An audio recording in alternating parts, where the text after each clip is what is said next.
Teoremas de Thevenin y de Norton. El científico alemán Hermann von Helmholtz enunció el teorema de Thevenin por primera vez en 1853, pero fue en 1883 cuando el ingeniero Leon Charles Thevenin lo redescubrió y le dio su nombre. El teorema de Thevenin permite convertir un circuito complejo a uno sencillo con una sola fuente de voltaje y una resistencia. El voltaje de Thevenin se calcula al replantear el circuito con dos terminales. Con los conocimientos que ya se tienen sobre las leyes de Kirchhoff, la obtención de dicho voltaje se puede realizar a través de distintos métodos, como lo son el método de mallas o el método de nodos. En cambio, la resistencia equivalente de Thevenin se obtiene al crear cortocircuito en todas las fuentes del voltaje del circuito y calcular la resistencia equivalente total. Esto es, claro, en un caso ideal donde dicha reducción se pueda lograr. La configuración del circuito equivalente está conformada por el voltaje de Thevenin y la resistencia de Thevenin en serie con este voltaje. Y en caso de que haya una resistencia presente entre las dos terminales, el circuito equivalente lleva al igual dicha resistencia en serie con los otros dos elementos.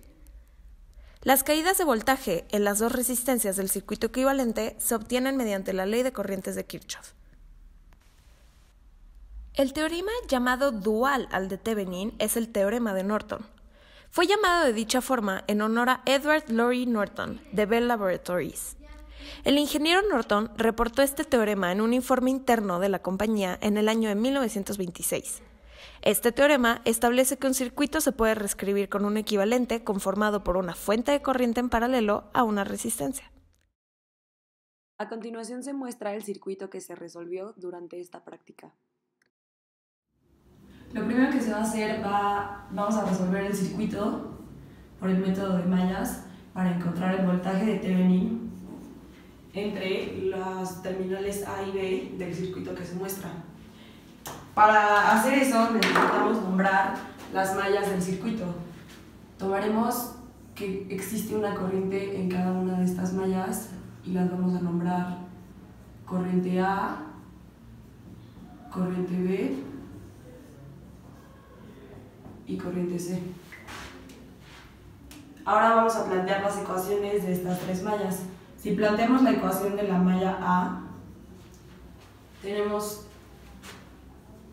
2.2 kiloohms que multiplican a IA más 3.3 por la corriente IA menos la corriente IC menos 3 volts, ya que está entrando por el polo negativo, más 1.5 por IA menos IB.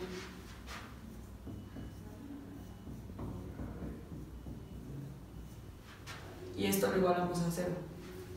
Después planteamos la ecuación correspondiente a la malla B y tenemos que son 10 kiloohms que multiplican a la corriente IB más 1.5 kiloohms que multiplican a la corriente IB menos la corriente IA más 3 volts más 1 kiloohm que multiplica la corriente IB menos la corriente IC, y esto lo igualamos a 0. Después la malla C. Tenemos 1 kiloohm por la corriente IC menos la corriente IB más 3.3 kiloohms por la corriente IC menos la corriente IA más 7 volts más 1 kiloohm que multiplica la corriente IC, y esto es igual a 0. Si este sistema de ecuaciones lo metemos a matemática, obtenemos estos resultados para las tres corrientes. Y de acuerdo a la imagen podemos observar que el voltaje de Thevenin va a ser igual al voltaje que existe en la resistencia de 10 kiloohms. Entonces, el voltaje de Thevenin es igual a 10 kiloohms que multiplican a la corriente de menos 0.4315, lo redondearemos a 0.43.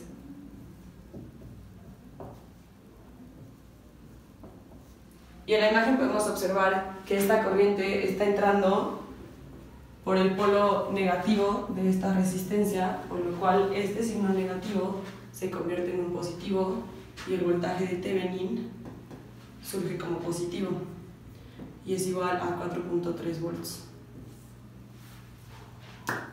Para poder tener la resistencia de Thevenin necesitamos un valor de voltaje de Thevenin y corriente de Norton. El voltaje de Thevenin lo sacamos como se demostró antes. Para la corriente de Norton vamos a replantear las ecuaciones de las mallas que hicimos para poder tener el voltaje de Thevenin, planteando entre los nodos A y B una nueva malla cuya corriente es la corriente de Norton. Con esto, los únicos cambios que se hacen en las ecuaciones son los siguientes. La resistencia de 10K ahora va a multiplicar a IB menos IN. Y se plantea una cuarta ecuación, le pondremos ecuación 4, donde es 10 kiloohms por IN menos IB es igual a 0, que corresponde a esta malla. Con estos valores, estos cambios en las ecuaciones, conseguimos nuevos valores de corrientes, distintos a las corrientes que conseguimos para el voltaje de Thevenin. Estas corrientes corresponden al equivalente que hay entre la corriente IB y la corriente de Norton, que podemos ver dan el mismo valor de menos 3.50. Con esto entonces ahora sabemos que la corriente de Norton es igual a menos 3.50 miliamperes. Al tener ya los valores del voltaje de Thevenin y la corriente de Norton, tenemos el valor de la resistencia de Thevenin. Como las resistencias siempre tienen que tener un valor positivo, podemos tomar los valores absolutos de los valores que nos dieron en estas ecuaciones. Con esto, el valor de la resistencia de Thevenin es de 1.2282 kiloohms, pero el valor comercial más cercano es de 1.2 kiloohms. Al tener los valores ahora de la resistencia de Thevenin, el voltaje de Thevenin, formamos un circuito equivalente con una fuente de voltaje y las dos resistencias del circuito. Gracias a este circuito equivalente y a la ley de voltajes de Kirchhoff, sabemos que el voltaje en la resistencia de Thevenin es la mitad del voltaje de Thevenin, que nos da un valor de 2.15 volts. Los resultados teóricos y los experimentales presentan cambios, aunque no considerables. Esto corresponde al hecho de que los valores de resistencias, voltajes y corrientes experimentales no son idénticos a los reales. Por ello, se debe trabajar con los valores que la instrumentación de laboratorio arroja. El cambio en los valores, tanto teóricos como experimentales, produce un cambio en los cálculos subsecuentes. Aún con este cambio en las cifras, se puede considerar que los cálculos son correctos, ya que las simulaciones concuerdan tanto con los resultados teóricos como con los experimentales. Empleando métodos previamente estudiados, analizamos el circuito de una forma sencilla y simplificada gracias a los teoremas de Thevenin y Norton. Esta práctica nos permitió utilizar distintos conceptos en conjunto integrados. Las alumnas desarrollaron la habilidad de armado y medición de circuitos, así como a manejar el simulador TINA para corroborar resultados teóricos. También se logró emplear el código de colores para la lectura de los valores de las resistencias y, por último, a manejar los materiales básicos del laboratorio.